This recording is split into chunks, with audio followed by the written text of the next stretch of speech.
नमस्कार दोस्तों, आपका स्वागत है हमारे नए हॉरर पॉडकास्ट में। दोस्तों, आज का हॉरर पॉडकास्ट वीर बहादुर जी की है। तो चलिए अब यह कहानी वीर बहादुर जी के नजरिया से सुनते हैं। लेकिन उससे पहले आप लोगों से एक रिक्वेस्ट है, अगर आप लोग चैनल पर नए हैं तो चैनल को सब्सक्राइब करें और हाई पॉइंट भेजकर अपना सपोर्ट जरूर दिखाएं। तो अब ज्यादा समय नहीं लेते हैं, चलिए कहानी की शुरुआत करते हैं। दोस्तों, मेरा नाम वीर बहादुर है। अब तो उम्र ढल चुकी है और घुटनों में वो पुरानी ताकत नहीं रही। लेकिन एक वक्त था जब दिल्ली परिवहन निगम की बसों का स्टीयरिंग ही मेरी दुनिया हुआ करता था। दिल्ली की शायद ही कोई ऐसी सड़क होगी जिसे मैंने अपनी बस के पहियों से न नापा हो। दिन रात, गर्मी सर्दी, बस चलाकर हजारों लोगों को उनकी मंजिल तक पहुंचाया है। लेकिन आज मैं आपको जो कहानी सुनाने जा रहा हूं, वो मेरे किसी आम सफर की कहानी नहीं है। ये मेरे जीवन में घटी एक ऐसी खौफनाक रात की दास्तान है जिसने मुझे बस चलाने के काम से ही नहीं बल्कि अंधेरे से भी हमेशा के लिए डरा दिया। यह बात आज से लगभग 15-16 साल पुरानी होगी। 2008 या 2009 का साल रहा होगा। उस घटना को भले ही इतने साल बीत गए हों, लेकिन वो मंजर, वो आवाजें और वो बेबसी आज भी मेरी बंद आंखों के सामने ऐसे तैर जाती हैं जैसे कल रात की ही बात हो। आज भी जब कभी दिल्ली की सर्दियों की घनी धुंध देखता हूं तो मेरा दिल किसी अनजाने खौफ से दहल जाता है और पसीना छूटने लगता है। उस रात जो कुछ भी हुआ वो इतना भयानक था कि मैं उसे अपनी आखिरी सांस तक नहीं भुला पाऊंगा। तो चलिए अब बातों को और न घुमाते हुए मैं आपको सीधे उस रात के सफर पर ले चलता हूं। एक ऐसा सफर जिसकी कोई मंजिल नहीं थी सिवाय मौत के। बात दिसंबर के आखिरी हफ्तों की थी। दिल्ली में उस साल कड़ाके की ठंड पड़ रही थी। ऐसी ठंड कि सुबह 10 बजे तक सूरज का निकलना भी एक सपना लगता था और शाम होते ही कोहरा ऐसा घना हो जाता था कि 2 कदम दूर खड़ा आदमी भी न दिखाई दे। मेरी ड्यूटी उस रात दिल्ली के ISPT कश्मीरी गेट से राजस्थान के अलवर जाने वाली आखिरी बस पर लगी थी।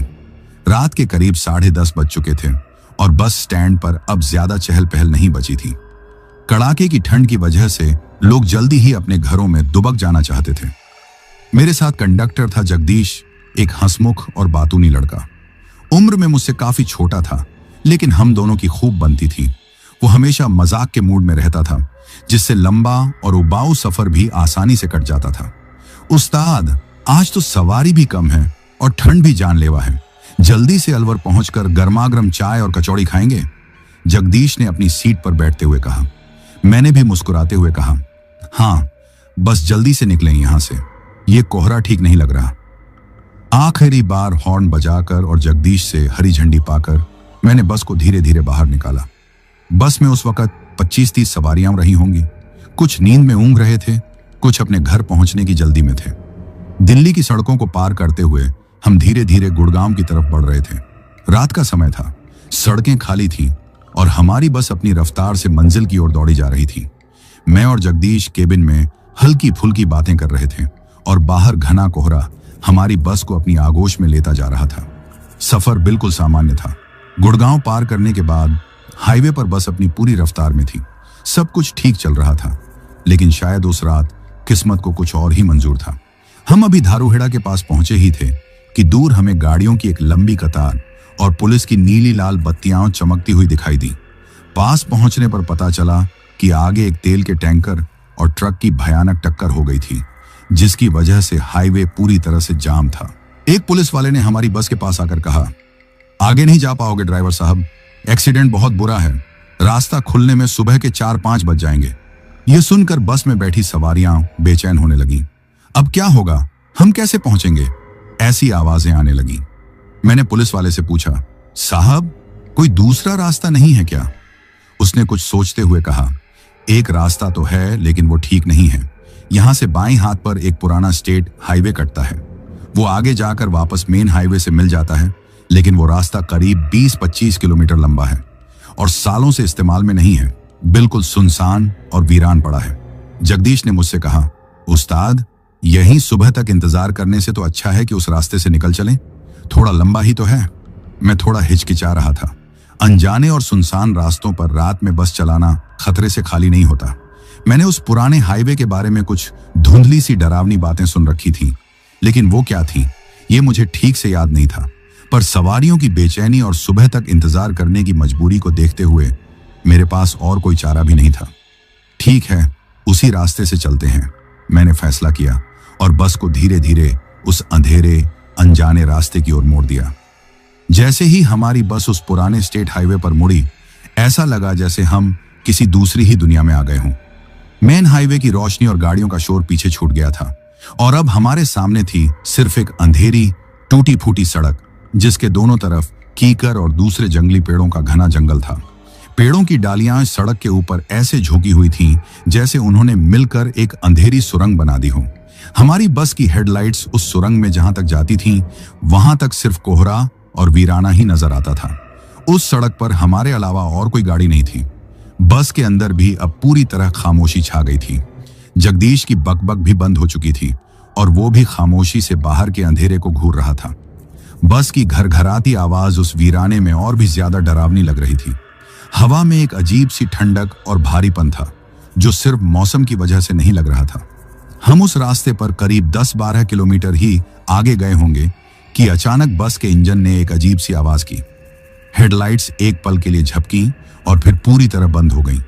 इंजन 2-3 बार खांसा और फिर पूरी तरह शांत हो गया। बस अपनी रफ्तार खोते हुए धीरे धीरे सड़क के बीचों बीच रुक गई। एक पल के लिए तो मुझे कुछ समझ ही नहीं आया। मैंने दोबारा चाबी घुमाई, लेकिन डैशबोर्ड पर कोई लाइट नहीं जली। बस पूरी तरह से मर चुकी थी। ये क्या हुआ उस्ताद? जगदीश ने घबराई हुई आवाज में पूछा। पता नहीं, लगता है कुछ बड़ी खराबी आ गई है, मैंने कहा और दरवाजा खोलकर नीचे उतरा। जगदीश भी मेरे पीछे पीछे टॉर्च लेकर नीचे आ गया। हमने बोनट खोलकर देखा, लेकिन इंजन में से कोई धुआं या जलने की गंध नहीं आ रही थी। सब कुछ सामान्य लग रहा था। बैटरी के तार भी ठीक थे। हम दोनों को कुछ समझ नहीं आ रहा था कि आखिर हुआ क्या है। बस में बैठी सवारियां अब शीशों से झांककर हमें देख रही थी। उनका सब्र अब जवाब दे रहा था। कोहरा अब और भी घना हो गया था। ऐसा लग रहा था जैसे किसी ने सफेद चादर से हमारी बस को ढक दिया हो। बाहर इतनी खामोशी थी कि हमें अपनी सांसों की आवाज भी सुनाई दे रही थी। तभी बस में से एक नौजवान, जो शायद दिल्ली के किसी कॉलेज का छात्र लग रहा था, नीचे उतरा। उसने बड़े ही अकड़ वाले अंदाज में कहा, कब तक ठीक होगी ये खटारा बस? मेरे फोन में नेटवर्क भी नहीं आ रहा है। मैं तो कहता हूं थोड़ा पीछे चलकर देखता हूं, शायद कहीं सिग्नल मिल जाए तो कैब बुला लूंगा। मैंने उसे चेतावनी दी, भाई साहब गलती मत करना, ये रास्ता बिल्कुल सुनसान है और जंगली इलाका है। बस में ही बैठे रहो, हम कुछ करते हैं। लेकिन वो नौजवान मेरी बात को अनसुना कर गया। अरे कुछ नहीं होता, कहकर वो अपने मोबाइल की टॉर्च जलाकर कोहरे में उसी तरफ चलने लगा जहां से हम आए थे। देखते ही देखते उसकी धुंधली परछाई कोहरे में गायब हो गई। हम फिर से बस को ठीक करने की नाकाम कोशिश में लग गए। करीब 15-20 मिनट गुजर गए होंगे। उस नौजवान का कुछ पता नहीं था। बस के अंदर लोग अब बुरी तरह घबरा रहे थे। चारों तरफ एक अजीब सा अनजाना खौफ पसरता जा रहा था और फिर उसी खामोशी और कोहरे को चीरती हुई एक चीख सुनाई दी। वो कोई आम चीख नहीं थी, वो किसी इंसान की वो आखिरी चीख थी जिसमें डर, दर्द और बेबसी एक साथ घुली हुई हो। वो चीख उसी दिशा से आई थी जिधर वो नौजवान गया था। चीख अचानक से शुरू हुई और उतनी ही तेजी से कटकर खामोशी में बदल गई। एक पल के लिए हम सब सुन्न हो गए। बस के अंदर बैठी एक औरत ने डर के मारे रोना शुरू कर दिया। मेरे और जगदीश के तो हाथ पैर ही कांपने लगे थे। उस्ताद, ये किसकी आवाज थी? जगदीश ने हकलाते हुए पूछा। मेरे पास कोई जवाब नहीं था। हम सब जानते थे कि वो चीख उसी नौजवान की थी। हिम्मत करके मैंने और जगदीश ने 2-3 और मर्द सवारियों को साथ लिया। हमने अपनी अपनी टॉर्च जलाई और उस घने कोहरे में उस आवाज की दिशा में आगे बढ़े। हम सब एक दूसरे सटकर चल रहे थे। हर आहट पर हमारा दिल उछल पड़ता था। हम उसका नाम पुकार रहे थे, भाई साहब, ओ भाई साहब, कहाँ हो? कोई जवाब नहीं। थोड़ा आगे जाने पर सड़क पर हमें उसका मोबाइल फोन पड़ा हुआ मिला। उसकी स्क्रीन टूट चुकी थी और टॉर्च अब भी जल रही थी, जिसकी रोशनी अजीब तरह से कोहरे में फैल रही थी। हमारा दिल और जोर से धड़कने लगा। कुछ कदम और आगे बढ़े तो हमें उसका एक जूता सड़क के किनारे पड़ा मिला, लेकिन उस आदमी का कहीं कोई नामो निशान नहीं था। हम सहमे हुए उसे ढूंढ ही रहे थे कि तभी मुझे और जगदीश को सड़क के किनारे वाले पेड़ों के झुंड से एक बहुत ही धीमी सी आवाज सुनाई दी, जैसे कोई औरत सिसक सिसक कर रो रही हो। हमने घबरा कर अपनी टॉर्च उस तरफ घुमाई। रोने की आवाज तुरंत बंद हो गई, लेकिन एक पल के लिए टॉर्च की रोशनी में हम सब ने जो देखा उसे हमारी आत्मा तक कांप गई।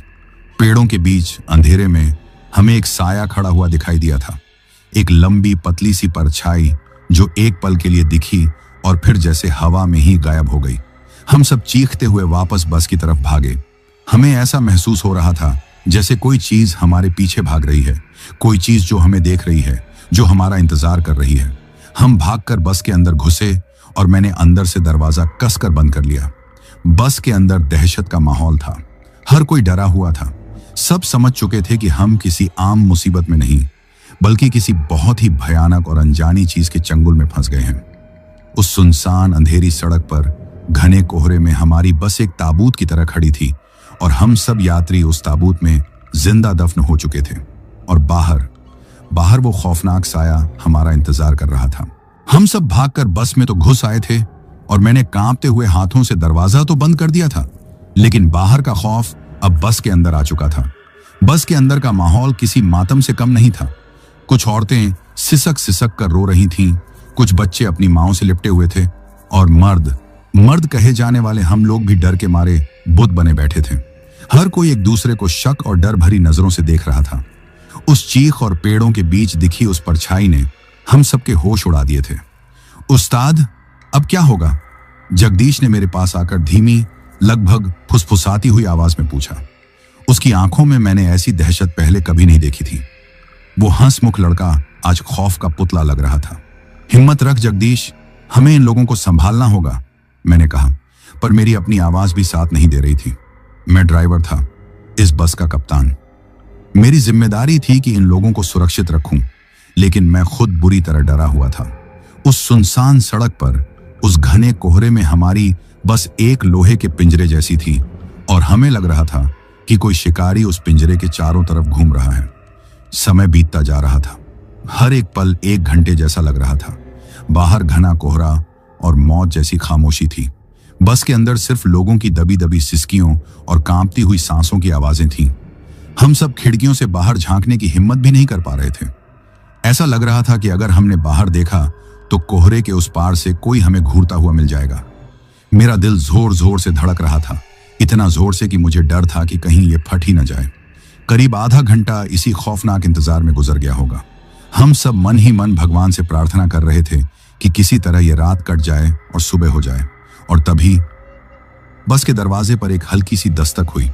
वो कोई जोर की आवाज नहीं थी, बहुत ही धीमी, बहुत ही ठहरी हुई दस्तक, जैसे कोई बहुत ही नरमी से दरवाजा खटखटा रहा हो। लेकिन उस खामोशी में वो आवाज किसी बम के धमाके से कम नहीं थी। हम सब उछल पड़े। सबकी नजरें एक साथ बस के दरवाजे पर जम गईं। कौन हो सकता है बाहर? क्या वो नौजवान वापस आ गया? लेकिन वो चीख, नहीं, ये वो नहीं हो सकता।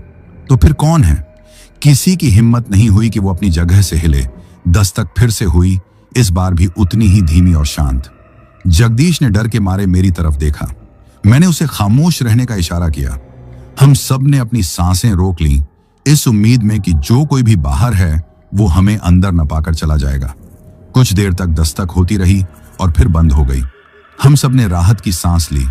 शायद कोई जानवर होगा या हवा से कोई डाल दरवाजे से टकरा रही होगी। हम खुद को यही यकीन दिलाने की कोशिश कर रहे थे, लेकिन हमारी ये राहत कुछ ही पलों की थी। दस्तक फिर से शुरू हुई, लेकिन इस बार दरवाजे पर नहीं बल्कि खिड़कियों पर। मेरे बगल वाली ड्राइवर सीट की खिड़की से वो शुरू हुई। टक टक, बहुत ही धीरे धीरे, जैसे कोई अपनी उंगलियों के पोरों से शीशे को सहला रहा हो। फिर वो आवाज अगली खिड़की पर गई, फिर उससे अगली पर। वो धीरे धीरे पूरी बस के एक तरफ की खिड़कियों पर दस्तक देती हुई पीछे की ओर जा रही थी। हम सब उस आवाज के साथ अपनी नजरें घुमा रहे थे। ऐसा लग रहा था जैसे कोई अदृश्य चीज बस के चारों ओर चक्कर लगा रही हो, हमें तसल्ली से देख रही हो, हमारी मौजूदगी को महसूस कर रही हो। बस में बैठे लोगों की हालत अब और भी खराब हो गई थी। कुछ लोग तो लगभग बेहोश होने वाले थे। वो धीमी दस्तक किसी के हथौड़े से मारने से ज्यादा डरावनी थी। वो हमारे सब्र का इम्तिहान ले रही थी। फिर वो आवाज भी बंद हो गई। चारों तरफ एक बार फिर वही भयानक खामोशी छा गई, लेकिन इस बार ये खामोशी पहले से ज्यादा भारी और डरावनी थी। हम सब जानते थे खतरा टला नहीं है, वो यहीं कहीं है, हमारे बहुत पास। मैंने हिम्मत करके अपनी सीट से थोड़ा सा सिर उठाकर सामने देखने की कोशिश की। कोहरा इतना घना था कि बस की हेडलाइट्स बंद होने के बाद कुछ भी नजर नहीं आ रहा था। सिर्फ बस के अंदर जल रही इमरजेंसी लाइट की हल्की पीली रोशनी थी, जो बस के माहौल को और भी भयानक बना रही थी। मैं अपनी जगह पर वापस बैठने ही वाला था कि मेरी नजर सामने कोहरे में दो परछाइयों पर पड़ी। वो बस से करीब 20-25 कदम की दूरी पर खड़ी थी। धीरे धीरे वो परछाइयां हमारी बस की तरफ बढ़ रही थीं। जैसे जैसे वो पास आ रही थीं, उनकी शक्लें साफ हो रही थीं। वो एक औरत थी और उसके साथ एक छोटा सा बच्चा था, जिसकी उम्र शायद 7-8 साल रही होगी। वो दोनों बस के ठीक सामने आकर रुक गए। औरत ने एक हाथ से बच्चे का हाथ पकड़ा हुआ था। उनके कपड़े फटे हुए थे और उन पर मिट्टी लगी हुई थी, जैसे वो किसी हादसे का शिकार हुए हों। औरत के बाल बिखरे हुए थे और उसके चेहरे पर ऐसे गिर रहे थे कि उसकी शक्ल ठीक से दिखाई नहीं दे रही थी। बच्चा अपनी मां से लिपटा हुआ था और सहमी हुई नजरों से बस को देख रहा था। वो कुछ बोल नहीं रहे थे, बस खामोश खड़े थे। औरत की आंखों में एक अजीब सी बेबसी और मदद की गुहार थी। वो अपनी दर्द भरी आंखों से हमें ऐसे देख रही थी जैसे कह रही हो, हमारी मदद करो, हमें अंदर ले लो। उन्हें इस हालत में देखकर बस के अंदर एक बहस छिड़ गई। अरे, ये तो कोई औरत और बच्चा है, लगता है किसी मुसीबत में है, एक अधेड़ उम्र की महिला ने कहा। हाँ, देखो तो कितनी ठंड है, हमें दरवाजा खोल देना चाहिए, दूसरी आवाज आई। जगदीश ने तुरंत कहा, नहीं, कोई दरवाजा नहीं खोलेगा। आप लोगों को अंदाजा भी है बाहर क्या हुआ है, ये कोई धोखा भी हो सकता है। लेकिन बस में बैठी औरतें अब एक साथ बोलने लगी थीं। कैसी बातें कर रहे हो, वो एक माँ और उसका बच्चा है। तुम लोगों के दिल में इंसानियत नहीं है क्या? अरे तुम लोग इंसान हो या पत्थर? एक मजबूर औरत को बच्चे के साथ इस ठंड में मरने के लिए छोड़ दोगे? मुझ पर और जगदीश पर दबाव बढ़ता जा रहा था। मेरा दिमाग कह रहा था कि यह एक बहुत बड़ी गलती होगी। मेरा दिल कांप रहा था। वो चीख, वो परछाई, वो डरावनी दस्तक, ये सब भूलने वाली चीजें नहीं थीं। लेकिन दूसरी तरफ एक औरत और एक मासूम बच्चा कड़ाके की ठंड में बाहर खड़े थे। अगर वो सच में किसी मुसीबत में हुए और मेरी वजह से उन्हें कुछ हो गया, तो मैं खुद को कभी माफ नहीं कर पाता। उस्ताद, मत खोलो दरवाजा, मुझे ये सब ठीक नहीं लग रहा, जगदीश ने मेरे कान में फुसफुसा कर कहा। मैं एक अजीब सी क्षमकश में फंसा हुआ था। एक तरफ मेरा डर था और दूसरी तरफ मेरी इंसानियत। सवारियों का दबाव बढ़ता ही जा रहा था। वो लोग लगभग चिल्लाने लगे थे। आखिरकार मैंने अपनी इंसानियत के हाथों मजबूर होकर एक फैसला लिया, एक ऐसा फैसला जिसका पछतावा मुझे आज तक है। ठीक है, मैं दरवाजा खोल रहा हूं, लेकिन कोई भी अपनी जगह से हिलेगा नहीं, मैंने कहा। मैंने अपनी कांपती हुई उंगलियों से धीरे धीरे दरवाजा खोलने वाला लीवर खींचा। दरवाजा एक हल्की सी आवाज के साथ सिर्फ इतना सा खुला कि कोई एक एक करके अंदर आ सके। वो औरत और बच्चा बिना कोई आवाज किए परछाइयों की तरह चुपचाप बस के अंदर आ गए। उनके अंदर आते ही एक अजीब सी ठंडी हवा का झोंका बस में फैल गया, जिसके साथ गीली मिट्टी और सड़न की एक हल्की सी गंध भी थी। उन्होंने किसी की तरफ नहीं देखा। वो चुपचाप बस के गलियारे से होते हुए सबसे पीछे वाली सीट पर जाकर बैठ गए। मैंने तुरंत दरवाजा वापस बंद करके लॉक कर दिया। उनके अंदर आते ही बस में एक अजीब सी शांति छा गई। जो लोग अभी तक चिल्ला रहे थे, वो भी अब चुप थे। शायद उन्हें अपनी गलती का एहसास हो रहा था, या शायद वो उस औरत और बच्चे के अजीब से व्यवहार से डर गए थे। मैंने पीछे मुड़कर उन्हें देखने की कोशिश की, लेकिन वो अंधेरे में बैठे थे और ठीक से नजर नहीं आ रहे थे। कुछ देर तक सब कुछ शांत रहा, लेकिन ये वो शांति नहीं थी जो सुकून देती है। ये तूफान से पहले की शांति थी। मेरे और जगदीश के दिल में अब एक नया और भी गहरा डर बैठ गया था। हमें लग रहा था कि हमने शिकारी को खुद ही पिंजरे के अंदर बुला लिया है। मैं अपनी ड्राइविंग सीट पर बैठा हुआ था, लेकिन मेरा पूरा ध्यान पीछे की तरफ था। मुझे बार बार ऐसा लग रहा था कि वो दोनों हमें घूर रहे हैं। मैं उस बेचैनी को बर्दाश्त नहीं कर पा रहा था। तभी मुझे अपनी दादी की सुनाई एक पुरानी बात याद आई। वो कहती थीं कि बुरी आत्माएं या भटकती रूहें जब इंसानी रूप लेती हैं तो वो दिखती तो हैं, लेकिन शीशे में उनकी परछाई कभी नहीं बनती। ये ख्याल मेरे दिमाग में बिजली की तरह कौंधा। मैंने धीरे धीरे बिना किसी को पता चले अपने ऊपर लगे बस के बड़े से रियर व्यू मिरर को एडजस्ट किया। मैंने उसे इस एंगल पर सेट किया कि मुझे पीछे की सबसे आखिरी सीट साफ साफ दिखाई दे। मैंने अपनी सांस रोककर शीशे में देखा, और जो मैंने देखा उससे मेरे शरीर का सारा खून जम गया। शीशे में पीछे की वो सीट बिल्कुल खाली थी। वहां कोई नहीं बैठा था, न वो औरत न वो बच्चा। सीट पूरी तरह से खाली थी, जैसे वहां कभी कोई आया ही नहीं। मैंने घबराकर अपनी नजरें शीशे से हटाईं और सीधे अपनी आंखों से पीछे की सीट की तरफ देखा। वो दोनों वहीं बैठे थे, अंधेरे में, खामोश, बुत की तरह। मेरा दिमाग सुन्न हो गया, मेरे हाथ पैर ठंडे पड़ गए। तो ये सच था, वो इंसान नहीं है, वो कोई और चीज है, कोई डरावनी भयानक चीज। मैंने डर के मारे जगदीश को कोहनी मारी और उसे आंखों से शीशे में देखने का इशारा किया। जगदीश ने पहले मुझे हैरानी से देखा, फिर उसने शीशे में झांका। एक पल के लिए उसका चेहरा भावशून्य रहा और फिर अगले ही पल उसके चेहरे का रंग उड़ गया। वो डर के मारे पत्थर का हो गया। उसने अपनी कांपती हुई नजरों से मुझे देखा और हम दोनों बिना कुछ कहे एक दूसरे का खौफ समझ गए। हम समझ गए थे कि हमने अपनी मौत को खुद बस में बिठा लिया है। हम दोनों इस भयानक सच के साथ अपनी अपनी सीटों पर जम गए थे। हमें समझ नहीं आ रहा था कि हम क्या करें। क्या हम लोगों को चिल्लाकर बता दें? क्या होगा अगर हमने उन्हें बताने की कोशिश की और उस चीज ने हम पर हमला कर दिया? हम इसी सोच में डूबे थे कि तभी हमारे पीछे की सीटों से एक अजीब सी आवाज आई। ये किसी के दम घुटने की आवाज थी। हमने पलटकर देखा। पीछे से तीसरी या चौथी सीट पर बैठा एक आदमी अचानक अपनी गर्दन पकड़कर छटपटाने लगा था। उसकी आंखें बाहर की तरफ उबल पड़ी थीं, जैसे कोई अदृश्य हाथ उसकी गर्दन को पूरी ताकत से दबा रहा हो। उसके मुंह से घरघराहट की आवाजें निकल रही थीं और वो अपनी सीट पर बुरी तरह तड़प रहा था। बस में बैठे बाकी लोग कुछ समझ पाते इससे पहले ही उस आदमी का शरीर शांत पड़ गया। उसका सिर एक तरफ लुढ़क गया और उसके होंठों के किनारे से सफेद झाग की एक पतली सी लकीर बहने लगी। वो मर चुका था। बस में एक बार फिर चीख पुकार मच गई, लेकिन इस बार हम जानते थे कि ये चीखें किस वजह से हैं।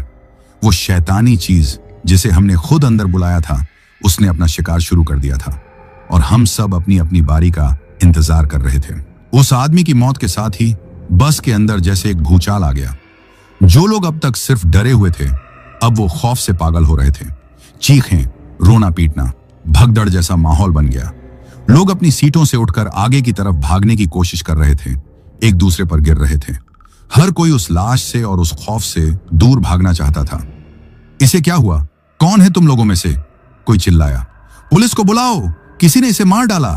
उन्हें क्या पता था कि कातिल कोई इंसान नहीं बल्कि एक साया है जो हमारे बीच ही बैठा है। मैं और जगदीश कांपते हुए एक दूसरे को देख रहे थे। हम दोनों की नजरें बार बार पीछे की उस आखिरी सीट पर जा रही थीं और वो दोनों, वो औरत और वो बच्चा, इस पूरे हंगामे और चीख पुकार के बीच भी वैसे ही शांत, वैसे ही स्थिर बैठे थे जैसे पत्थर की कोई मूर्ति हो, जैसे उन्हें कुछ सुनाई ही न दे रहा हो, जैसे उस आदमी की मौत से उनका कोई लेना देना ही ना हो। उनका यही बर्ताव उन्हें सबसे ज्यादा भयानक बना रहा था। उनकी खामोशी बस में गूंज रही चीखों से भी ज्यादा डरावनी थी। मैंने और जगदीश ने मिलकर किसी तरह लोगों को शांत करने की कोशिश की। अपनी अपनी जगह पर बैठ जाओ, घबराने से कुछ नहीं होगा, हम चिल्ला रहे थे, लेकिन हमारी आवाज उस शोर में दबकर रह गई। धीरे धीरे बस के अंदर की हवा बदलने लगी। हवा में ठंडक और ज्यादा बढ़ गई थी, एक ऐसी चुभने वाली ठंडक जो हड्डियों तक को गला दे। बस की पीली इमरजेंसी लाइटें अब टिमटिमाने लगी थीं, जिससे बस के अंदर खौफनाक परछाइयां नाच रही थीं। माहौल में एक अजीब सी सड़न की गंध और तेज हो गई थी, लेकिन सबसे डरावनी चीज थी वो आवाजें। पहले तो वो हल्की फुसफुसाहट की तरह शुरू हुई, जैसे कोई बहुत दूर से बात कर रहा हो। फिर वो आवाजें और साफ होने लगी। ऐसा लगता था जैसे कई लोग एक साथ फुसफुसा रहे हों, लेकिन वो क्या कह रहे थे ये समझ नहीं आ रहा था।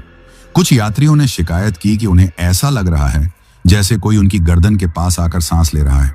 कुछ को खिड़कियों के बाहर कोहरे में अजीब अजीब चेहरे दिख रहे थे, जो एक पल के लिए बनते और फिर गायब हो जाते। हमारी बस, जो अब तक एक लोहे का पिंजरा थी, अब एक चलता फिरता पागलखाना बन चुकी थी। हर कोई अपने डर के साथ अकेला था। जगदीश, जो अब तक मेरे पीछे छिपा हुआ था, अचानक हिम्मत करके बोला, उस्ताद, मैं पीछे जाकर देखता हूं, इन लोगों को संभालना होगा। मैं जानता था कि वो सिर्फ लोगों को संभालने नहीं जा रहा था, वो अपनी आंखों से उस खौफ का सामना करना चाहता था जिसे हमने बस में बिठाया था। मैंने उसे रोकना चाहा, पर वो फैसला कर चुका था। वो धीरे धीरे कांपते हुए कदमों से बस के गलियारे में आगे बढ़ा। वो लोगों को शांत रहने के लिए कह रहा था, लेकिन उसकी अपनी नजरें सबसे पीछे वाली सीट पर टिकी हुई थी। जैसे जैसे वो उस सीट के करीब पहुंच रहा था, बस के अंदर की फुसफुसाहट तेज होती जा रही थी। वो उस सीट से कुछ ही कदम दूर था। वो औरत अब भी सिर झुकाए बैठी थी। जगदीश ने शायद उसे कुछ कहने के लिए मुंह खोला ही था कि उस औरत ने बहुत धीरे धीरे अपना सिर ऊपर उठाया।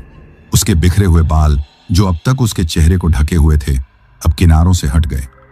जगदीश ने उसका चेहरा देखा और अगले ही पल उसकी एक दबी हुई चीख निकली। वो किसी जानवर की तरह चीखा था जो मौत को अपने सामने देख ले। वो 2-3 कदम लड़खड़ा कर पीछे हटा और धड़ाम से नीचे गिर गया। उसका पूरा शरीर बुरी तरह कांप रहा था और उसकी आंखें खौफ से बाहर निकली पड़ रही थीं। बस में बैठे लोग जो उसे देख रहे थे, वो भी डर से चिल्ला पड़े। मैं अपनी सीट से कूदकर उसकी तरफ भागा। जगदीश, क्या हुआ? क्या देखा तूने? मैंने उसे झंझोड़ते हुए पूछा। वो कुछ बोल नहीं पा रहा था, बस अपनी कांपती हुई उंगली से पीछे की तरफ इशारा कर रहा था और उसके मुंह से सिर्फ बेमतलब की आवाजें निकल रही थीं। वो चेहरा, आंखें। मैंने पीछे मुड़कर देखा। वो औरत अब भी वैसी ही बैठी थी, लेकिन अब वो हमें घूर रही थी और इस बार मुझे भी उसके चेहरे की एक झलक दिखी। जगदीश सही था, वो चेहरा किसी इंसान का नहीं था। उसकी चमड़ी नीली और गली हुई थी, जैसे कोई लाश कई दिनों तक पानी में पड़ी रही हो। जहां आंखें होनी चाहिए थीं, वहां सिर्फ 2 काले गहरे गड्ढे थे और उसके होंठ, वो थे ही नहीं। उसकी जगह एक भयानक चीरती हुई मुस्कान थी जो उसके कानों तक फैली हुई थी। और वो अब बच्चा नहीं लग रहा था। वो फटे हुए कपड़ों में लिपटा एक छोटा सा कंकाल था, जिसकी खाली खोपड़ी अपनी मां की गोद में रखी हुई थी। ये मंजर देखकर मेरी आत्मा तक सूख गई। मैं जगदीश को घसीटते हुए वापस अपनी केबिन की तरफ ले आया। उस्ताद, हम सब मारे जाएंगे। ये हमें नहीं छोड़ेगी। ये हम सबको मार डालेगी। जगदीश पागलों की तरह बड़बड़ा रहा था। उसका खौफ देखकर मैं भी कांप गया, लेकिन तभी मेरे दिमाग ने काम करना शुरू किया। अगर हम इसी बस में बैठे रहे तो हमारा मरना तय है। एक एक करके हम सब उसी आदमी की तरह मारे जाएंगे। हमें यहां से निकलना होगा। हमें मदद लानी होगी। एक ही उम्मीद थी, वो पुलिस की चौकी, जहां से हमें इस रास्ते पर मोड़ा गया था। वो यहां से करीब 10-12 किलोमीटर पीछे थी। पैदल जाना पागलपन था, लेकिन इस चलती फिरती कब्रगाह में बैठे रहने से तो बेहतर था। मैंने जगदीश को झिंझोड़ा। जगदीश, मेरी बात सुन। हमें यहां से निकलना होगा। हमें उस पुलिस चौकी तक पहुंचना होगा। नहीं उस्ताद, हम बाहर नहीं जा सकते। वो हमें पकड़ लेगी। वो अब भी डरा हुआ था। अंदर रहे तो भी मारे जाएंगे और शायद बाहर निकले तो कोई उम्मीद हो। मैंने उसकी आंखों में देखकर कहा, हमें यह करना ही होगा, इन लोगों के लिए और खुद के लिए। मेरी बातों से शायद उसे थोड़ी हिम्मत मिली। उसने एक गहरा सांस लिया और हामी में सिर हिलाया। लेकिन हम ऐसे ही उठकर भाग नहीं सकते थे। अगर हमने ऐसा किया तो बस में भगदड़ मच जाएगी और शायद वो शैतानी चीज हम पर तुरंत हमला कर देगी। हमें कोई बहाना बनाना होगा, कोई ऐसी तरकीब निकालनी होगी जिससे हम यहां से निकल सकें और लोगों को शक भी ना हो। मैंने एक पल के लिए सोचा और फिर एक योजना बनाई। मैं अपनी सीट से उठा और जितनी हो सके उतनी मजबूत आवाज में बोला, सब लोग मेरी बात ध्यान से सुनो। मेरी आवाज सुनकर बस में थोड़ी शांति हुई। सब मुझे देखने लगे। मुझे लगता है मुझे समझ आ गया है कि बस में क्या खराबी हुई है। मैंने पूरे आत्मविश्वास से झूठ बोला। बस की फ्यूल लाइन में हवा भर गई है। उसे निकालने के लिए कुछ औजार लगेंगे जो हमारे पास नहीं है। मैंने आगे कहा, आप लोगों को याद है, इस रास्ते पर कुछ किलोमीटर पीछे एक छोटी सी घुमटी थी जहां रोशनी जल रही थी। मैं और जगदीश पैदल वहां तक जा रहे हैं।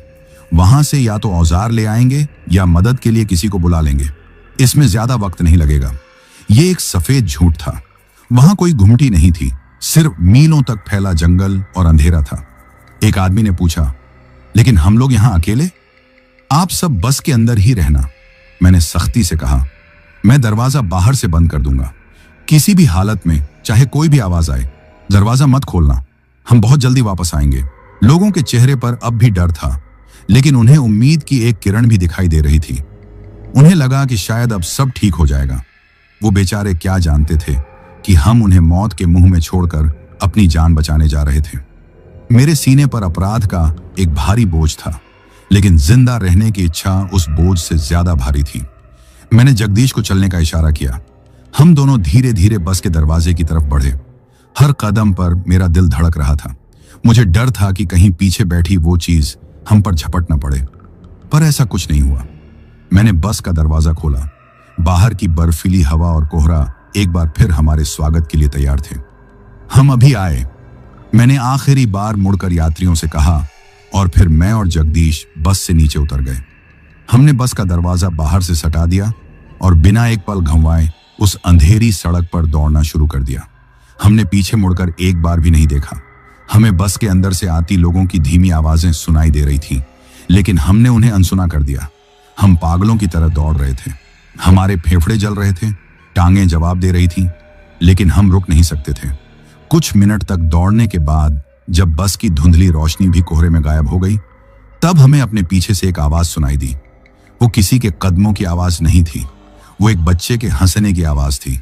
एक बहुत ही महीन, ठंडी और खौफनाक हंसी जो उस वीरान सड़क पर कोहरे में गूंज रही थी। वो हंसी धीरे धीरे हमारे पास आ रही थी।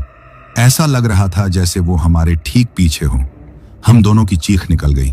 हम जानते थे कि वो किसका बच्चा है। वो शैतान अब हमारे पीछे था। हम और तेज दौड़ने लगे। हमारी आंखों के सामने सिर्फ अंधेरी सड़क और घना कोहरा था, और हमारे कानों में उस बच्चे की डरावनी हंसी गूंज रही थी जो हर पल और करीब आती जा रही थी। हम नहीं जानते थे कि हम किधर जा रहे हैं। हम बस अपनी मौत से दूर भाग रहे थे। हम दोनों उस अंधेरी कोहरे से ढकी सड़क पर पागलों की तरह दौड़ रहे थे। हमारे कानों में उस बच्चे की खिलखिलाती हंसी किसी जहर की तरह घुल रही थी। वो हंसी हमारे चारों तरफ से आ रही थी। कभी लगता कि वो हमारे ठीक पीछे है, कभी लगता कि वो सड़क के किनारे पेड़ों के अंधेरे में से हमें देखकर हंस रहा है। ये एक ऐसा भयानक खेल था जो हमें मानसिक रूप से तोड़ रहा था। हमने पीछे मुड़कर देखने की हिम्मत नहीं की। हम जानते थे कि अगर हमने पीछे देखा तो शायद हम फिर एक कदम भी आगे नहीं बढ़ पाएंगे।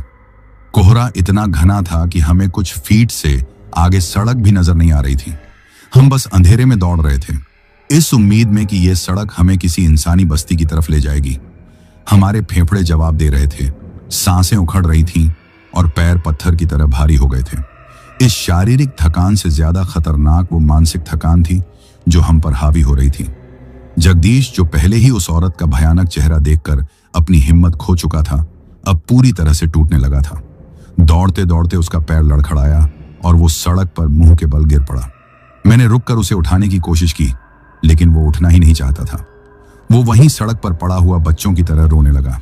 नहीं उस्ताद, मैं और नहीं दौड़ सकता। हम नहीं बचेंगे, वो हमें मार डालेगी। हम मर चुके हैं उस्ताद। उसकी ये बातें सुनकर मेरा दिल भी बैठ गया, लेकिन मैं हिम्मत नहीं हार सकता था। अगर मैं भी टूट गया तो हम दोनों यहीं मारे जाएंगे। उठ जगदीश, मैं उस पर चिल्लाया। मैंने उसे कॉलर से पकड़कर झिंझोड़ा। उठ, अगर रुक गए तो सच में मारे जाएंगे। दौड़ना होगा, हमें उस पुलिस चौकी तक पहुंचना ही होगा। मैंने उसे लगभग घसीटते हुए उठाया और हम फिर से दौड़ने लगे। अब मैं उसे अपने साथ खींच रहा था। उस बच्चे की हंसी अब भी हमारा पीछा कर रही थी, जैसे वो हमारे इस बेबसी के खेल का पूरा मजा ले रही हो। तभी हमें दूर कोहरे में एक धुंधली सी रोशनी दिखाई दी। एक पल के लिए लगा जैसे हमारी प्रार्थना सुन ली गई हो। वो जरूर पुलिस चौकी की लाइट होगी। एक नई उम्मीद हमारे अंदर जागी। हम अपनी बची खुची सारी ताकत बटोरकर उस रोशनी की तरफ दौड़ने लगे। हमारी रफ्तार तेज हो गई। चौकी आ गई उस्ताद, हम बच गए। जगदीश भी अब उम्मीद से भर गया था, लेकिन जैसे जैसे हम उस रोशनी के करीब पहुंच रहे थे, वो और धुंधली होती जा रही थी। और फिर जब हम उस जगह पहुंचे तो वहां कुछ भी नहीं था, सिर्फ वही अंधेरी सड़क और घना कोहरा। वो रोशनी एक धोखा थी, एक छलावा जो हमारी बची खुची उम्मीद को भी तोड़ने के लिए दिखाया गया था। इस धोखे ने हमें बुरी तरह तोड़ दिया। हम दोनों वहीं सड़क पर घुटनों के बल बैठ गए। तभी हमें अपने पीछे से बस का हॉर्न सुनाई दिया। वही हमारी बस का जाना पहचाना हॉर्न। ऐसा लगा जैसे बस हमारे ठीक पीछे आ गई है। फिर हमें बस के अंदर से यात्रियों की चीखें सुनाई देने लगी। वो चीखें मदद के लिए पुकार रही थीं, हमें कोस रही थीं कि हम उन्हें छोड़कर क्यों भाग आए। उस्ताद, वो लोग, हमें वापस चलना चाहिए, जगदीश अपराध बोध से भरकर बोला। नहीं जगदीश, ये भी एक धोखा है, वो हमें वापस बुलाना चाहती है, मैं चिल्लाया। मैंने उसके कान बंद कर दिए और खुद भी अपनी आंखें कसकर भींच लीं। ये सब झूठ है, ये हमारे दिमाग से खेल रही है। कुछ देर बाद वो आवाजें बंद हो गईं, लेकिन उस अपराध बोध की भावना हमारे दिलों में घर कर गई थी। क्या हमने सच में उन निर्दोष लोगों को मौत के मुंह में धकेल दिया था?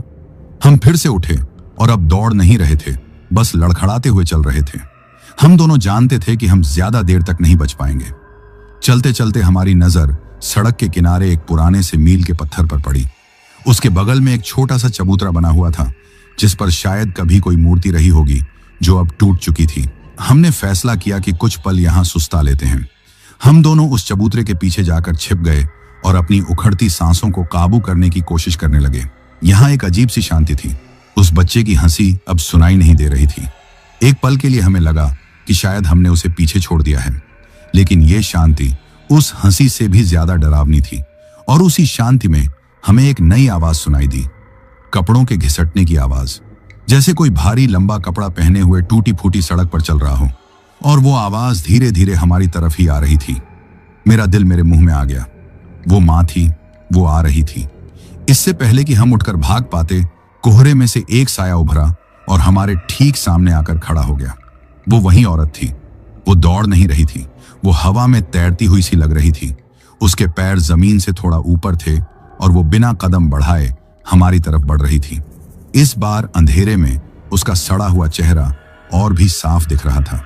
उसकी काली पड़ी आंखों के गड्ढों में से एक नीली रोशनी निकल रही थी और उसके चेहरे पर वही भयानक मुस्कान जमी हुई थी। हम दोनों डर के मारे हिल भी नहीं पा रहे थे। हम जानते थे कि अब खेल खत्म हो चुका है। उसने अपना एक लंबा हड्डी जैसा हाथ उठाया और अपनी उंगली से हमारी तरफ इशारा किया।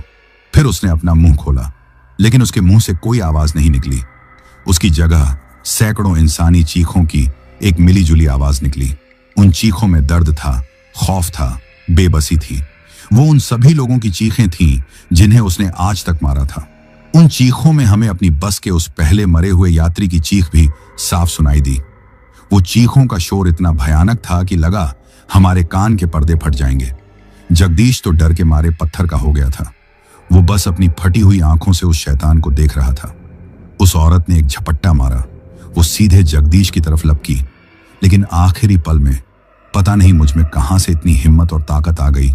मैंने जगदीश को पूरी ताकत से एक तरफ धक्का दे दिया और खुद उसके सामने आ गया। मुझे लगा कि वो मुझे चीर डालेगी, फाड़ डालेगी, लेकिन ऐसा कुछ नहीं हुआ। उसका साया मेरे शरीर के आर पार हो गया और जैसे ही वो मेरे अंदर से गुजरी, एक बर्फीली जानलेवा ठंडक मेरी आत्मा तक उतर गई।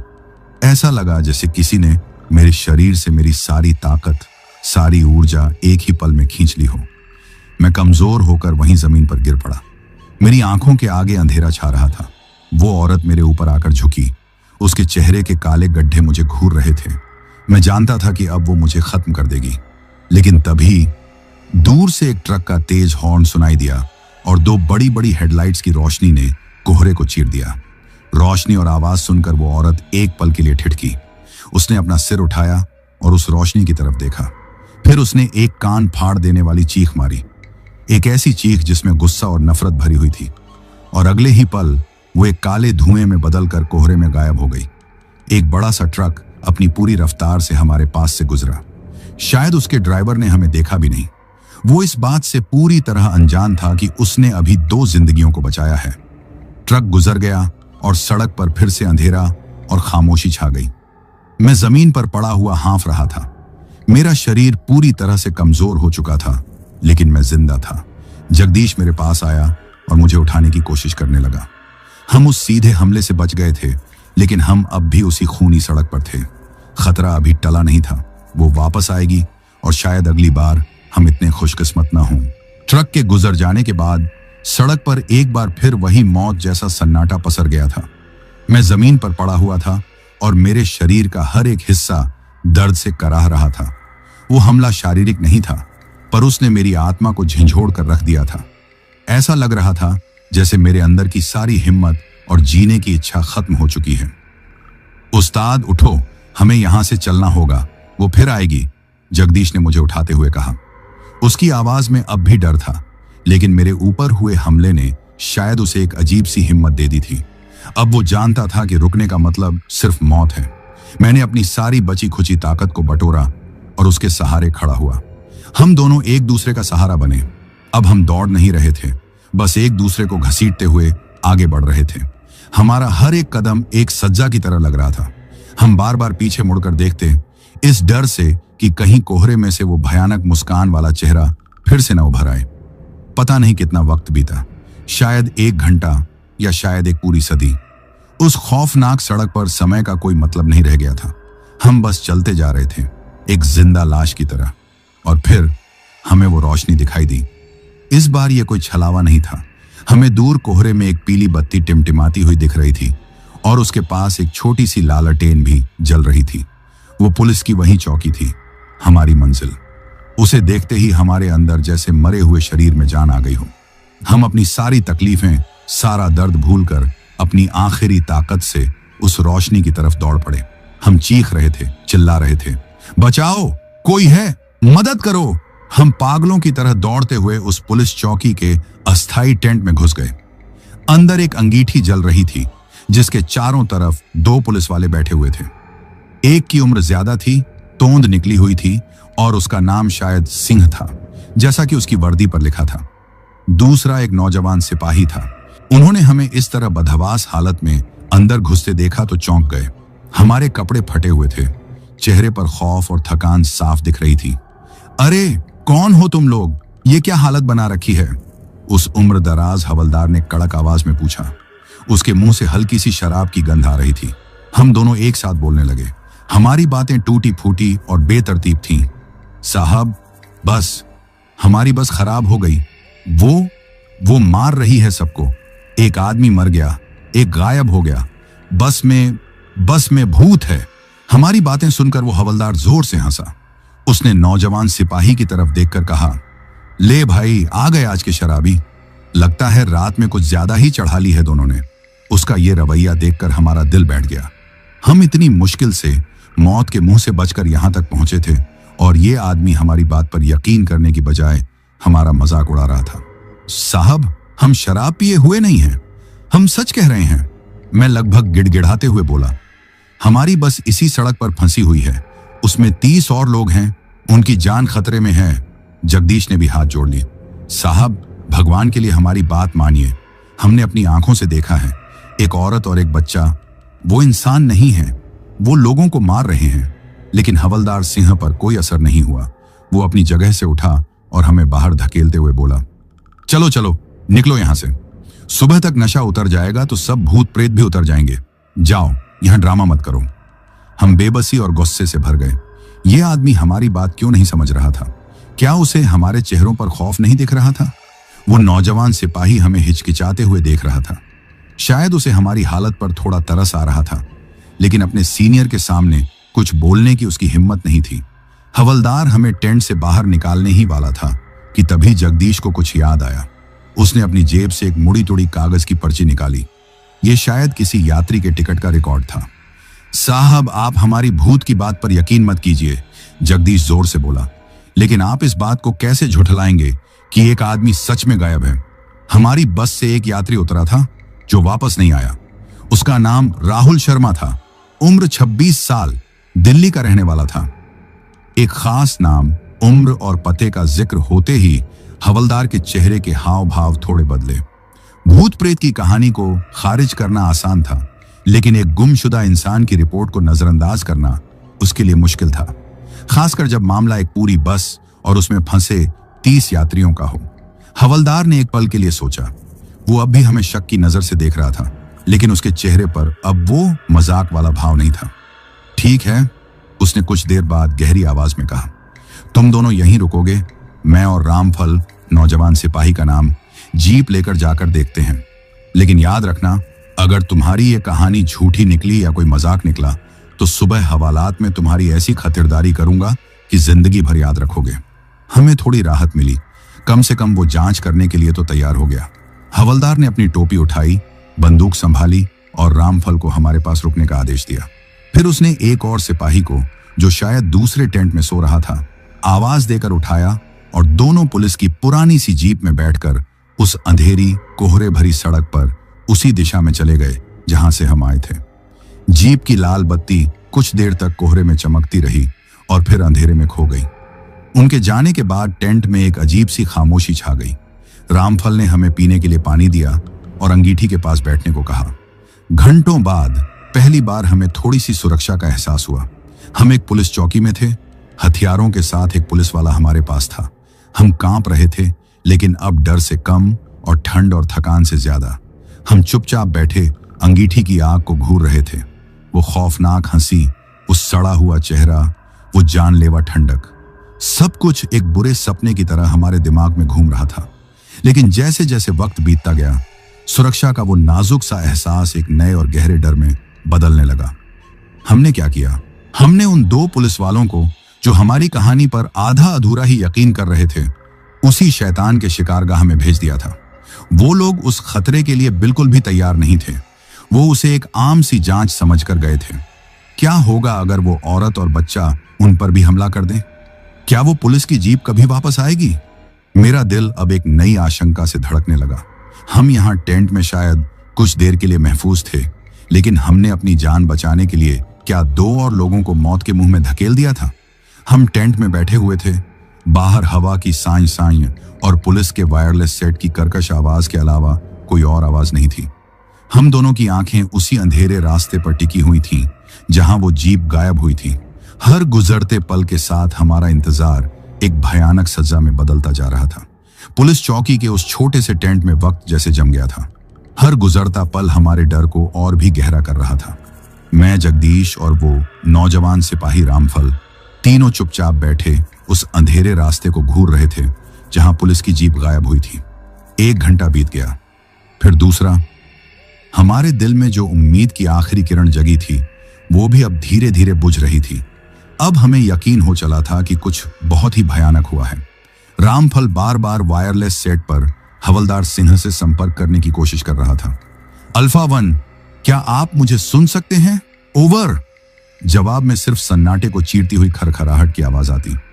तभी कोहरे को चीरती हुई 2 हेडलाइट्स हमारी तरफ आती हुई दिखाई दी। हम तीनों एक साथ उछल पड़े। जीप वापस आ गई, जगदीश उम्मीद से चिल्लाया। लेकिन जैसे ही गाड़ी पास आई, हमारी उम्मीदें एक बार फिर टूट गईं। वो पुलिस की जीप नहीं थी, वो एक पुरानी खटारा सी दूध की वैन थी, जो सड़क पर हिचकोले खाती हुई आ रही थी। वैन हमारे पास आकर रुकी। उसे एक बुजुर्ग सरदार जी चला रहे थे। रामफल दौड़कर उनके पास गया। बाबा जी, क्या आपने आगे इस सड़क पर कोई पुलिस की जीप या कोई खराब बस खड़ी देखी? सरदार जी ने उसे हैरानी से देखा। नहीं पुत्र, मैं तो 20 साल से इसी रास्ते से दूध लेकर जाता हूं। आगे तो सड़क बिल्कुल खाली पड़ी है, कोई बस या जीप नहीं है। फिर उन्होंने अपनी आवाज धीमी करते हुए कहा, और पुत्र, ये रास्ता रात में सफर के लिए ठीक नहीं है। यहां वक्त अच्छा नहीं होता, जल्दी अपनी चौकी में जाओ। इतना कहकर सरदार जी ने अपनी वैन आगे बढ़ा दी। हम तीनों हैरान परेशान एक दूसरे को देखने लगे। ये कैसे हो सकता है? अगर वो सड़क पर थे तो सरदार जी को क्यों नहीं दिखे? क्या हम किसी और ही दुनिया में फंस गए थे, जहां बाहर की दुनिया हमें नहीं देख सकती थी? हमारा डर अब एक नई अनजानी दिशा में बढ़ रहा था। हम लगभग हार मान चुके थे कि तभी हमें जीप के इंजन की आवाज सुनाई दी। हाँ, ये वही पुलिस की जीप थी। वो वापस आ रही थी, लेकिन उसके आने का अंदाज बहुत अजीब था। जीप सड़क पर बुरी तरह लहरा रही थी, जैसे कोई शराबी चला रहा हो। उसकी हेडलाइट्स बार बार जल बुझ रही थी। आखिरकार वो एक तेज चीख की आवाज के साथ हमारे टेंट के पास आकर रुकी। हम सब सहमे हुए उसे देख रहे थे। ड्राइवर की तरफ का दरवाजा खुला और हवलदार सिंह बाहर निकला, लेकिन वो अकेला था। उसकी वर्दी फटी हुई थी और खून से लथपथ थी। उसका चेहरा चाक की तरह सफेद पड़ चुका था और उसकी आंखों में ऐसी दहशत थी जिसने उसके सारे घमंड और अकड़ को चकनाचूर कर दिया था। वो अपने पेट पर एक गहरे घाव को हाथ से दबाए हुए था, जहां से खून बह रहा था। साहब! रामफल चीखते हुए उसकी तरफ भागा। हवलदार सिंह कुछ कदम लड़खड़ाया और टेंट के अंदर आकर गिर पड़ा। हम उसे संभाल पाते, इससे पहले ही वो बेहोश हो गया। हमने जल्दी से उसे पानी पिलाया और रामफल उसकी वर्दी फाड़कर उसके घाव पर पट्टी करने की कोशिश करने लगा। कुछ देर बाद हवलदार को होश आया। वो टूटी फूटी हाँफती हुई आवाज में बोलने लगा और उसने जो बताया वो हमारी कल्पना से भी ज्यादा भयानक था। हम वहां पहुंचे थे, उसने कांपते हुए कहना शुरू किया। बस वहीं खड़ी थी, जैसे तुम लोगों ने बताया था, बिल्कुल अंधेरा और सन्नाटा। हमने जीप दूर खड़ी की और पैदल बस की तरफ बढ़े। मैंने कांस्टेबल को कवर दिया और वो दरवाजा चेक करने गया। जैसे ही उसने दरवाजे को छुआ, अचानक बस के अंदर की सारी लाइटें एक साथ जल गईं। हवलदार की सांसें तेज हो गईं। अंदर का मंजर, हे भगवान! सारे यात्री अपनी अपनी सीटों पर मरे पड़े थे। उनके चेहरे खौफ से नीले पड़ चुके थे और आंखें बाहर निकली हुई थीं। कईयों के मुंह से वही सफेद झाग निकल रहा था। लेकिन सबसे भयानक, सबसे पीछे वाली सीट थी। उसने लगभग रोते हुए कहा, वो औरत और बच्चा वहीं थे, लेकिन अब वो वैसे नहीं दिख रहे थे। उस औरत का जबड़ा उसके चेहरे से अलग होकर नीचे लटका हुआ था और वो अपने सामने वाली सीट पर पड़ी एक लाश को नोच नोच कर खा रही थी। यह सुनकर हम तीनों के रोंगटे खड़े हो गए।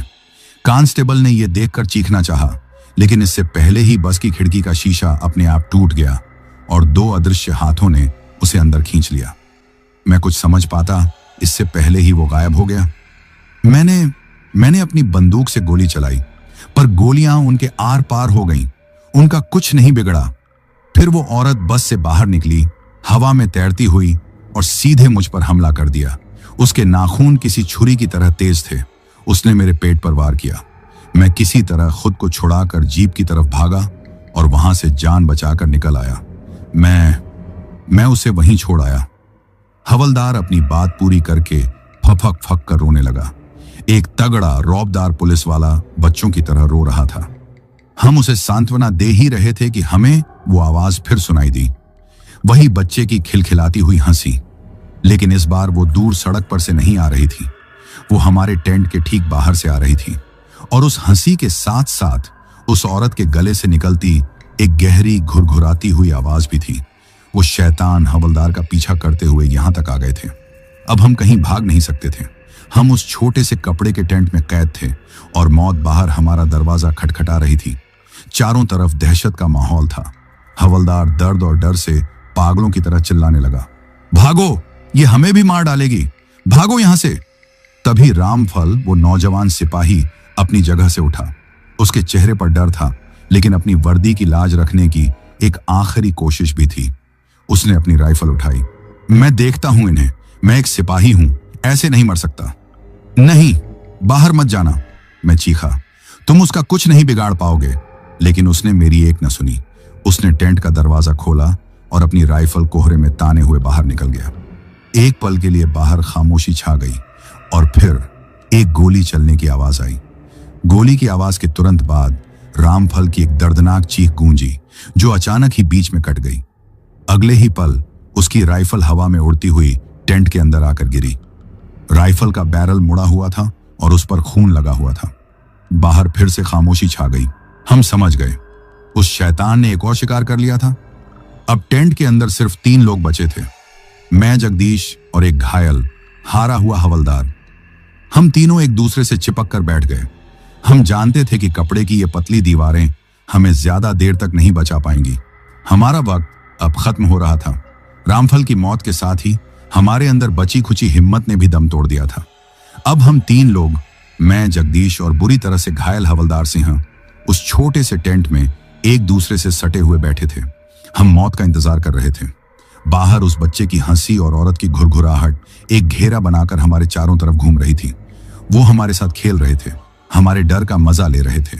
तभी टेंट के कपड़े की दीवारें अंदर की तरफ धंसने लगी, जैसे कोई बाहर से उन्हें दबा रहा हो। टेंट का कमजोर ढांचा चरमराने लगा। ऐसा लग रहा था कि वो किसी भी पल फट जाएगा और हम सीधे उन शैतानों के सामने होंगे। इस बेबसी के आलम में हवलदार सिंह पूरी तरह से अपना दिमागी संतुलन खो बैठा। वो पागलों की तरह बड़बड़ाने लगा, हम सब मारे गए, कोई नहीं बचेगा। उसने मेरे साथी को मार डाला, अब वो हमें भी मार डालेगी। इसी पागलपन में उसने अपना हाथ पैर पटकना शुरू कर दिया। उसके हाथ से पास में रखी लालटेन गिर गई और उसके साथ ही मिट्टी के तेल का कनस्तर भी लुढ़क गया। केरोसिन पूरे टेंट के फर्श पर फैल गया। उसकी तेज गंध हमारे नथुनों में भर गई। हवलदार की इस हरकत ने उसे तो कोई फायदा नहीं पहुंचाया, लेकिन मेरे दिमाग में बिजली की तरह एक आखिरी पागलपन से भरा ख्याल कौंधा। आग। पुराने लोग कहते हैं कि आग पवित्र होती है, वो बुरी शक्तियों को जलाकर राख कर देती है, उन्हें दूर रखती है। ये हमारी आखिरी उम्मीद थी। तभी टेंट के कपड़े से उस औरत का धुंधला साया रिसकर अंदर आने लगा। वो दीवार के आर पार हो रही थी। उसका सड़ा हुआ चेहरा हमारे बहुत करीब था। जगदीश, माचिस जला। मैं अपनी पूरी ताकत से चीखा। मेरी आवाज सुनकर जगदीश, जो अब तक सुन्न बैठा था, हरकत में आया। उसने अपनी कांपती हुई जेबों से माचिस की डिब्बी निकाली। उसके हाथ इतने कांप रहे थे कि पहली 2 तीलियां उससे जली ही नहीं। उधर वो साया लगभग हमारे ऊपर पहुंच चुका था। तीसरी कोशिश में जगदीश ने तीली जला ली और उसे कैरोसिन से भीगे हुए फर्श पर फेंक दिया। एक पल की खामोशी और फिर पूरा टेंट एक आग के गोले में बदल गया।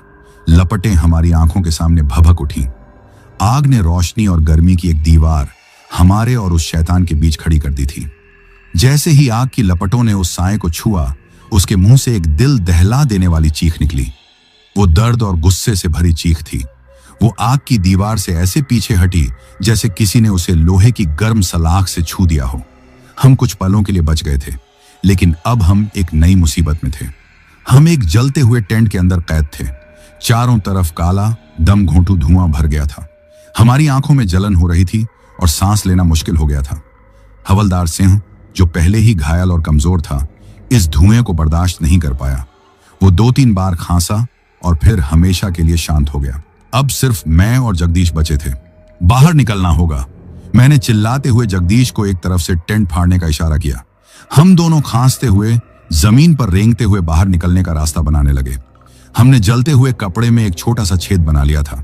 मैं बाहर निकलने ही वाला था कि तभी आग की लपटों के बीच से एक छोटा तेज साया बिजली की रफ्तार से अंदर आया। वो बच्चा था।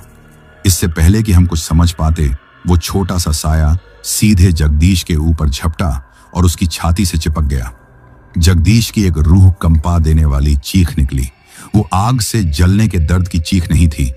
वो ऐसी चीख थी जैसे कोई उसकी आत्मा को शरीर से नोच कर निकाल रहा हो। उसका शरीर एक पल के लिए अकड़ा, उसका चेहरा तेजी से नीला पड़ा और उसकी आंखों की रोशनी बुझ गई। एक ही पल में वो एक जिंदा इंसान से एक लाश में बदल गया था। अब मैं अकेला था। जगदीश की लाश मेरे सामने पड़ी थी। मेरे चारों तरफ आग थी। मेरा दोस्त, मेरा भाई मारा जा चुका था। मेरी सारी हिम्मत जवाब दे गई। मैंने हार मान ली। मैं वहीं जलते हुए धुएं में लेट गया, अपनी मौत का इंतजार करने लगा। शायद सब खत्म हो चुका था, लेकिन तभी उस मौत के सन्नाटे, आग की चटक और धुएं के बीच मुझे एक दूर से आती हुई आवाज सुनाई दी, अल्लाहू अकबर, अल्लाहू अकबर। किसी पास के गांव की मस्जिद से सुबह की अजान की आवाज आ रही थी और अजान के साथ ही किसी मंदिर से सुबह की आरती के घंटों की ध्वनि भी सुनाई देने लगी। सुबह हो रही थी। ब्रह्म मुहूर्त शुरू हो चुका था। जैसे ही उन पवित्र आवाजों और पूरब से निकलती सूरज की पहली किरणों ने कोहरे को चीरा, बाहर से उन दोनों आत्माओं की एक आखिरी दर्दनाक चीख सुनाई दी। वो चीख ऐसी थी जैसे कोई हमेशा के लिए खत्म हो रहा हो। और फिर सब कुछ शांत हो गया। पता नहीं मुझ में कहां से ताकत आई। मैं जलते हुए टेंट के अवशेषों से खुद को घसीटकर बाहर लाया और सड़क पर गिरकर बेहोश हो गया। जब मेरी आंख खुली तो मैं एक अस्पताल के बिस्तर पर था।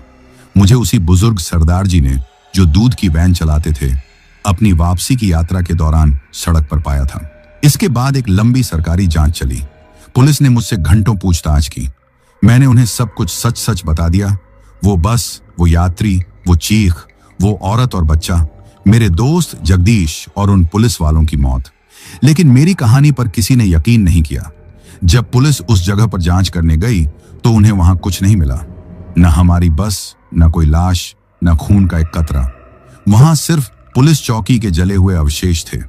मेरी कहानी को मेरे गहरे सदमे से पैदा हुआ एक वहम मानकर फाइल बंद कर दी गई। हफ्तों बाद जब मैं थोड़ा ठीक हुआ तो मैं उन सरदार जी से मिला। मैंने उनसे उस सड़क के बारे में पूछा। तब उन्होंने मुझे उस सड़क से जुड़ी एक पुरानी स्थानीय कहानी सुनाई। उन्होंने बताया कि सालों पहले एक बहुत गरीब औरत अपने छोटे बच्चे के साथ इसी सड़क से पैदल अपने गांव जा रही थी। उसे गांव से निकाल दिया गया था। तभी एक तेज रफ्तार ट्रक ने, जिसे एक शराबी ड्राइवर चला रहा था, उन्हें टक्कर मार दी और उन्हें वहीं मरने के लिए छोड़कर भाग गया। कई दिनों बाद उनकी लाशें जानवरों द्वारा नोची हुई हालत में मिली थी। सरदार जी ने कहा, पुत्र, तब से ही उनकी आत्मा, जिसे लोग छालावा कहते हैं, उस सड़क पर भटकती है।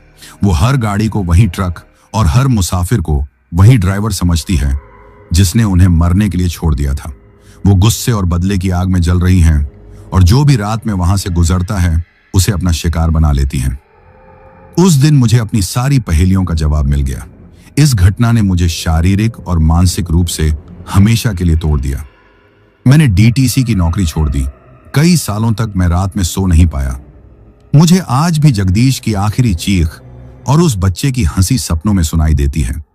आज भी वो सड़क वही है, उतनी ही सुनसान, उतनी ही वीरान। कहते हैं आज भी कभी कभार वहां से लोग रहस्यमय तरीके से गायब हो जाते हैं, लेकिन कोई इस सच को नहीं मानता।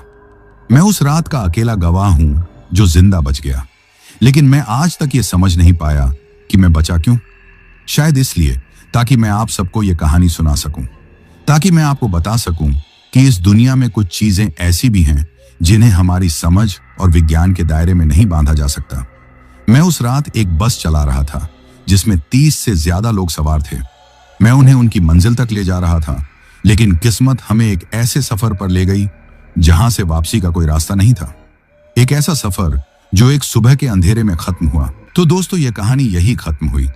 और अगर आप लोग भी चाहते हैं कि आपका नाम वीडियो में लिया जाए तो अपना नाम और अपने शहर का नाम वीडियो में कमेंट करें। अगर आपको यह कहानी पसंद आई हो तो वीडियो को लाइक और चैनल को सब्सक्राइब करें ताकि और भी डरावनी कहानियां में आप तक पहुंच सकें। कहानी को अंत तक सुनने के लिए दिल से धन्यवाद दोस्तों। आज के लिए बस इतना ही। मिलते हैं जल्द ही कुछ नई कहानियों के साथ। तब तक के लिए अपना ध्यान रखिए।